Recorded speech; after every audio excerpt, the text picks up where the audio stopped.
Dis-moi, tu te retrouves souvent à courir après le temps, à jongler entre les devoirs de dernière minute, disputes sur les téléphones et courses sans fin. Moi aussi. Mais aujourd'hui, on va parler d'un truc encore plus important. Est-ce qu'on éduque vraiment nos enfants ou est-ce qu'on est juste en train de survivre au quotidien? Alors, qu'est-ce qu'on va voir ensemble aujourd'hui? Suspense, écris en commentaire maintenant. En un, les imprévus quotidiens. Entre les retards à l'école, les devoirs de dernière minute et les batailles pour finir la vaisselle. Comment gérer tout sans exploser? En deux, la communication avec ton ado. Comment lui parler sans devenir un tyran? Surtout quand il te répond que la vie ne se joue pas au chrono.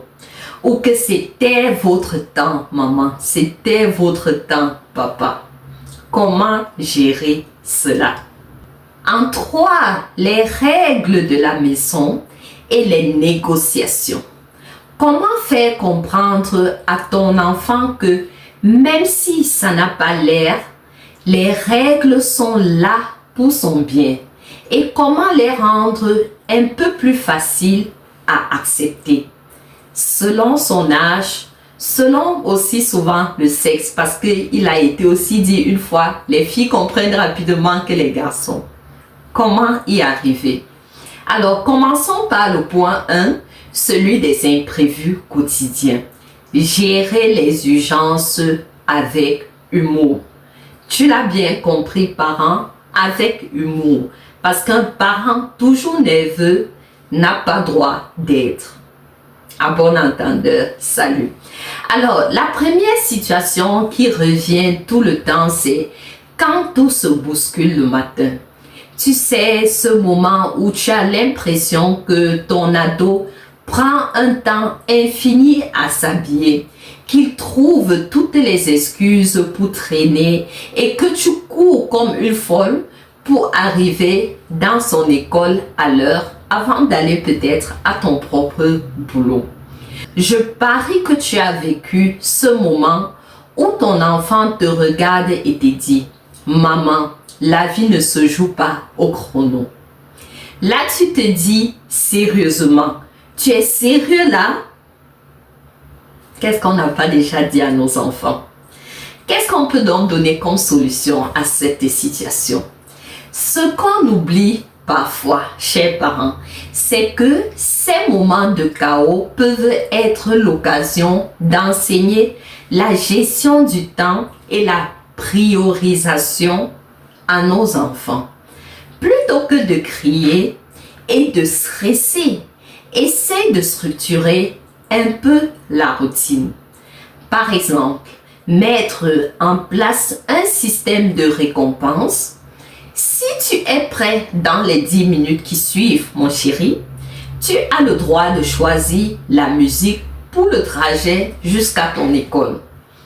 Et si vous avez l'occasion d'avoir plus d'un enfant, alors le premier aura l'occasion de choisir sa musique en premier. En deux, la communication avec l'ado. Comment l'ajuster entre le contrôle et la coopération? Tu vas y arriver, chers parents. Alors, passons à cette deuxième situation qui est la communication avec ton ado. Ah, la fameuse phrase qu'on entend souvent. Je sais ce que je fais, maman. Mais que se cache-t-il derrière ce sentiment de savoir tout sur tout à 14 ans seulement? Quand tu essayes de lui expliquer quelque chose, mais qu'il t'envoie balader, comment réagir? Mettez les réponses en commentaire et suivez la suite de la vidéo, chers parents.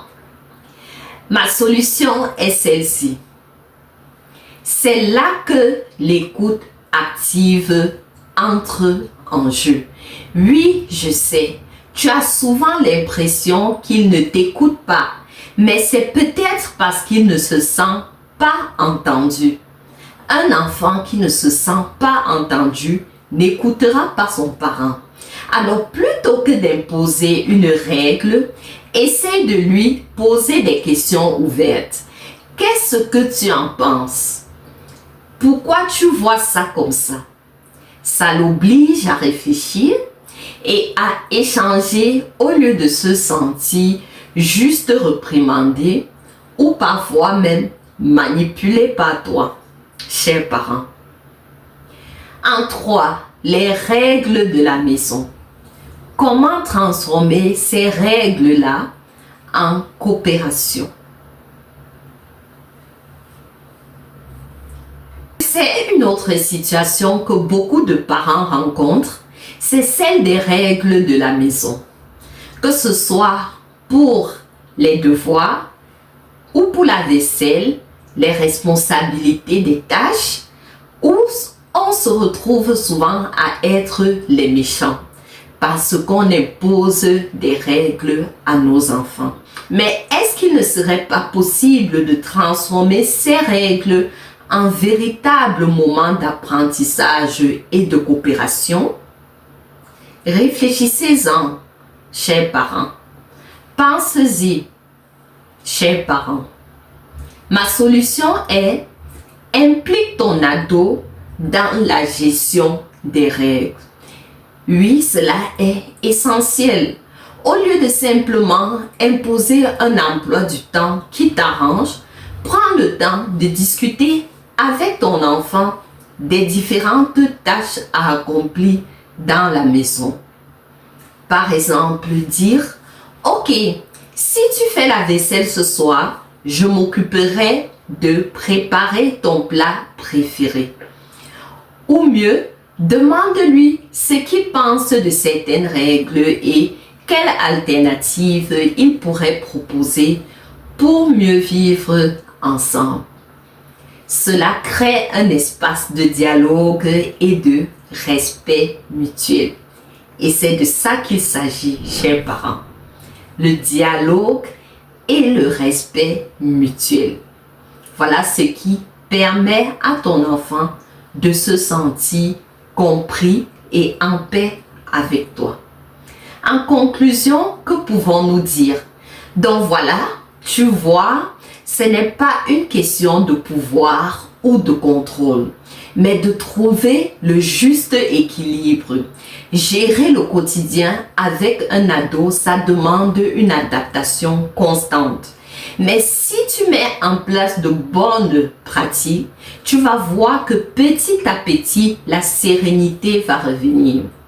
Ne t'inquiète pas, ces petites étapes permettent vraiment de désamorcer la pression et de retrouver une relation plus calme et plus respectueuse au sein du foyer, au sein du cocon familial. Alors, tu t'es reconnu dans cette vidéo ou dans l'une de ces situations? Laisse-moi un commentaire pour me dire comment tu gères au quotidien tout cela. Et surtout, si tu as aimé cette vidéo, n'oublie pas de t'abonner et de partager avec d'autres parents qui ont besoin de ce petit coup de pouce. À très vite. À très vite. À la prochaine vidéo.